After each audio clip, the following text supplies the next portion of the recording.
నెలసరి రోజుల్లో కడుపు నొప్పితో బాధపడటం మనలో చాలా మందికి అనుభవమే. అయితే నెలసరితో నిమిత్తం లేకుండా తరచూ పొత్తు కడుపులో నొప్పి వేధిస్తుంటే, అది కూడా భరించలేనంతగా ఆత్మహత్య చేసుకుందామా అన్నంతగా బాధిస్తుంటే, అలాంటి నొప్పి వెనుక ఖచ్చితంగా ఎండోమెట్రియాసిస్ కారణంగా ఉండే అవకాశం ఉంటుంది. తీవ్రమైన నొప్పితో మహిళల్ని చిత్రవద చేసే ఎండోమెట్రియాసిస్కు చికిత్సలు, పరిష్కార మార్గాల గురించి ఇప్పుడు తెలుసుకుందాం.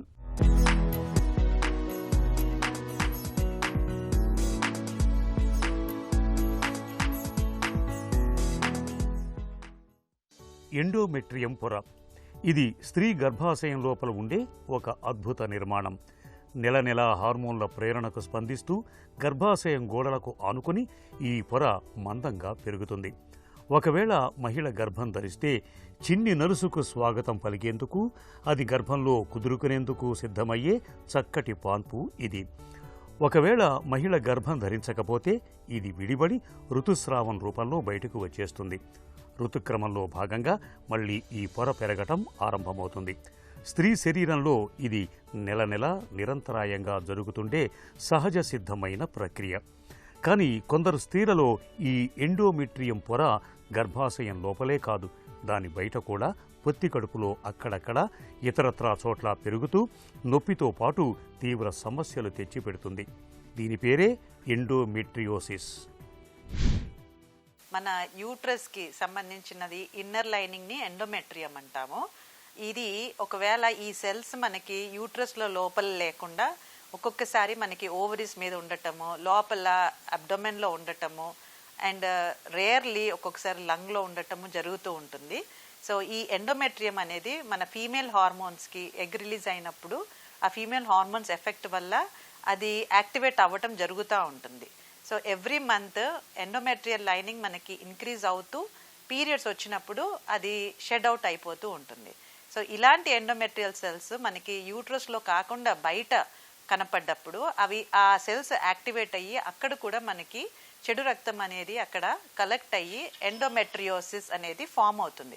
కొంతమందికి మనము జెనెటిక్ పరంగా చూస్తూ ఉంటాము, కొన్ని ఫ్యామిలీస్లో రన్ అవుతుంది. బట్ డయాబెటీస్ లాగా ఇంత ఖచ్చితమైన పర్సంటేజ్లో వస్తుందనేది అనేది ఏమీ లేదు. సో బేసికలీ ఎండోమెట్రియోసిస్కి గల కారణాలు ఇంకా ఖచ్చితమైన రీజన్స్ ఇంకా కనిపెట్టలేదండి. ఎండోమెట్రియోసిస్ జనరల్లీ సిమ్టమ్స్ అనేది సైక్లికల్గా పెయిన్ఫుల్ పీరియడ్స్ రావటము, అండ్ పీరియడ్స్ అప్పుడు డిస్కంఫర్ట్, అబ్డమెన్లో డిస్కంఫర్ట్ రావటము, అండ్ కడుపులో కొద్దిగా వికారంగా ఉండటము, గ్యాస్ ప్రాబ్లం రావటము, ఆర్ మోషన్లో ప్రాబ్లం రావటము, ఇలాంటివి చూస్తూ ఉంటాము. అండ్ స్పెషల్లీ అది సైక్లికల్గా వస్తుంది, అంటే పీరియడ్ టైంలో ఎక్కువ అవ్వటం, మళ్ళీ పీరియడ్ తగ్గగానే 2-3 రోజులకి అది తగ్గటం చూస్తూ ఉంటాము. అండ్ ఒక్కొక్కసారి ఏంటంటే ఈ ఎండోమెట్రియోసిస్ వల్ల చాలా సెక్స్లో చాలా పెయిన్ఫుల్గా ఉండటము, అండ్ వాళ్ళకి ఫర్టిలిటీ ఇష్యూస్ ఉండే అవకాశాలు ఉంటాయి. ఒక్కొక్కసారి వాళ్ళకి అవి పెద్ద సిస్ట్లు ఫామ్ అయిపోయి ఆ సిస్ట్ల వల్ల వాళ్ళకి పీరియడ్ ఇష్యూస్ కూడా ఇంకా ఎక్కువ కావటము, అవన్నీ చూస్తూ ఉంటాము. గర్భాశయం లోపలే ఉండాల్సిన ఎండోమెట్రియం పొర దాని వెలుపలకు ఎందుకు వస్తుందో, ఇతరత్రా అవయవాలపై ఎందుకు అతుక్కుని ఉంటుందో ఖచ్చితంగా తెలియదు. బహిష్టు సమయంలో వెలువడే స్రావం ఫెలోపియన్ ట్యూబుల ద్వారా కొంత వెనక్కి వెళ్ళి పొత్తి కడుపులో చేరొచ్చు. ఇలా వెనక్కి వెళ్ళటానికి గర్భాశయంలో నిర్మాణ లోపాల నుంచి అవరోధాల వరకు ఎన్నో అంశాలు కారణం కావచ్చు. కారణాలు ఏవైనా అంతిమంగా ఈ పొర గర్భాశయంలోనే కాకుండా పొత్తి కడుపులో ఎక్కడ అతుక్కుని ఉన్నా అక్కడే నెల నెల శరీరంలోని స్త్రీ హార్మోన్లతో ప్రేరణ పొందుతూ ఉంటుంది. ఫలితంగా దీని నుంచి అక్కడే రక్తస్రావం అవుతూ భరించలేనంతగా నొప్పిని తెచ్చిపెడుతూ ఉంటుంది. ఈ సమస్య వంశపారంపర్యంగా కుటుంబంలో ఒకరికి ఉంటే ఇతరులకు ఉండే అవకాశం ఎక్కువ. బేసికలీ ఎండోమెట్రియోసిస్ టెస్ట్ చేయటానికి మనకి క్లినికల్ ఎగ్జామినేషన్ ఫస్ట్ ఇంపార్టెంట్. మనం ఎగ్జామిన్ చేసినప్పుడు ఒక్కొక్కసారి గడ్డల్లాగా తెలియచ్చు, ఒక్కొక్కసారి నాడ్యూల్స్ అంటాము, నాడ్యూల్స్ లాగా కనపడవచ్చు. And most of the times అది మనకి అల్ట్రాసౌండ్ స్కాన్లో తెలిసిపోతూ ఉంటుంది. ట్రాన్స్వెజనల్ అల్ట్రాసౌండ్ స్కాన్ చేసినప్పుడు మనకి క్లియర్గా ఎండోమెట్రియోసిస్ తెలుస్తుంది. ఒక్కొక్కసారి డీప్ ఇన్ఫిల్ట్రేటింగ్ ఎండోమెట్రియోసిస్ ప్రాబ్లమ్స్ ఉన్నప్పుడు మాత్రం మనము ఎంఆర్ఐ స్కాన్ కూడా చేయబడుతుంది ఒక్కొక్కసారి కన్ఫర్మేషన్ కోసం. ప్రెగ్నెన్సీలో ప్రాబ్లం ఉంది, ప్రెగ్నెన్సీ రావడానికి ప్రాబ్లం ఉంది అంటే ఎండోమెట్రియోటిక్ సిస్ట్లు ఉన్నాయా లేదా చూస్తాము. ఎండోమెట్రియోటిక్ సిస్ట్లు ఉన్నప్పుడు ఒక్కొక్కసారి 4 సెంటీమీటర్స్ కంటే ఎక్కువగా ఉన్నప్పుడు ఫస్ట్ సర్జికల్గా అది తీసేసి అప్పుడు ట్రీట్మెంట్ ఇవ్వబడుతుంది. అదే విధంగా చిన్నగా ఎండోమెట్రియోటిక్ చిన్న సిస్ట్లు ఉన్నప్పుడు మనము మెడికల్ ట్రీట్మెంట్తో దానికి ట్రీట్మెంట్ ఇచ్చి దెన్ ప్రెగ్నెన్సీకి కూడా మనము ట్రీట్మెంట్ ఇస్తామన్నమాట. ఒకవేళ పిల్లలు అయిపోయాక ఎండోమెట్రియోసిస్ ప్రాబ్లం ఉంది అని అన్నప్పుడు పేషెంట్కి పెయిన్ ఎక్కువగా ప్రాబ్లం ఉన్నది అని అన్నప్పుడు హార్మోనల్ కాంట్రసెప్టివ్ పిల్స్ వల్ల కూడా ఈ పెయిన్ను ఆ ఎండోమెట్రియోటిక్ సిస్ట్ పెరగకుండా కూడా చూడొచ్చు. సో దీనికి రకరకాలుగా హార్మోనల్ ట్రీట్మెంట్స్ ఉన్నాయి అండ్ ఒక్కొక్కసారి అవసరం పడితే ఇంజెక్షన్స్ కూడా ఉన్నాయి. అండ్ లేటెస్ట్గా మనకి జిఎన్ఆర్హెచ్ ట్యాబ్లెట్స్ కూడా మనకి అవైలబుల్ ఉన్నాయన్నమాట. అంటే అది కూడా హార్మోనల్ ట్యాబ్లెటే. సో ఓవేరియన్ సప్రెషన్ ట్రీట్మెంట్ అన్నమాట. బేసికలీ ఎండోమెట్రియోసిస్కి ట్రీట్మెంట్ అంటూ మనము హార్మోనల్ సప్రెషన్ ఇవ్వాలి. ఎండోమెట్రియోసిస్తో సమస్య ఉన్నప్పుడు నెలసరిలో నొప్పితో పాటు సంభోగంలో నొప్పి, గర్భం ధరించలేకపోవటం, మూత్ర విసర్జనలో సమస్యలు, మల విసర్జన చేయలేకపోవటం, పొత్తి కడుపులో రోజుల తరబడి దీర్ఘకాలిక నొప్పి వేధించటం మొదలైన సమస్యలు కనిపిస్తూ ఉంటాయి.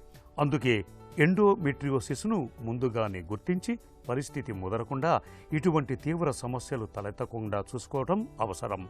ఎండోమెట్రియోసిస్ అని అనుమానంగా ఉన్నప్పుడు లాప్రోస్కోపీ విధానంలో పొట్టలోకి కెమెరా గొట్టాన్ని పంపి లోపల అవయవాలను టీవీ తెరపై క్షుణ్ణంగా పరిశీలించటం ద్వారా సమస్యను ఖచ్చితంగా నిర్ధారించవచ్చు.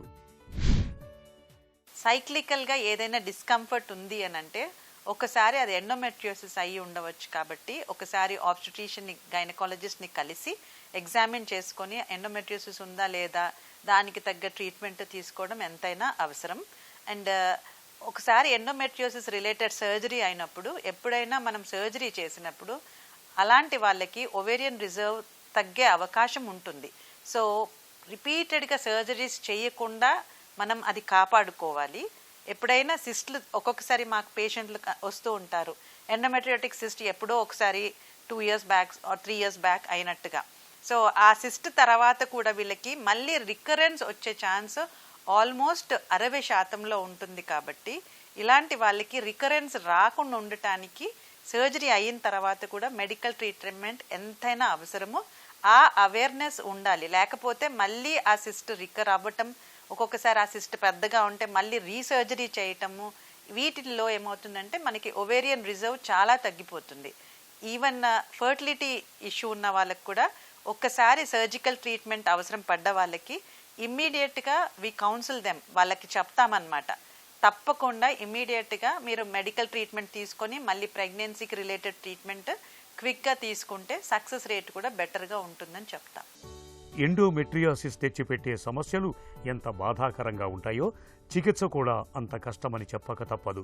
ప్రధానంగా ఎండోమెట్రియం ముక్కలు ఎక్కడ అతుక్కుని ఉన్నా నెల నెల హార్మోన్ల ప్రేరణతో అవి పెరుగుతూ ఉంటాయి. కాబట్టి ఇలాంటప్పుడు ప్రధానంగా గర్భనిరోధక మాత్రలు, జిఎన్ఆర్హెచ్ వంటి హార్మోన్లను ఇవ్వటం ద్వారా చికిత్స చేస్తారు.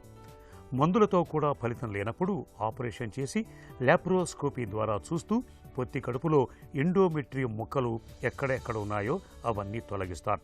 పిల్లలు పుట్టిన వారికి చివరి అస్త్రంగా గర్భసంచిని సైతం తొలగిస్తూ ఉంటారు.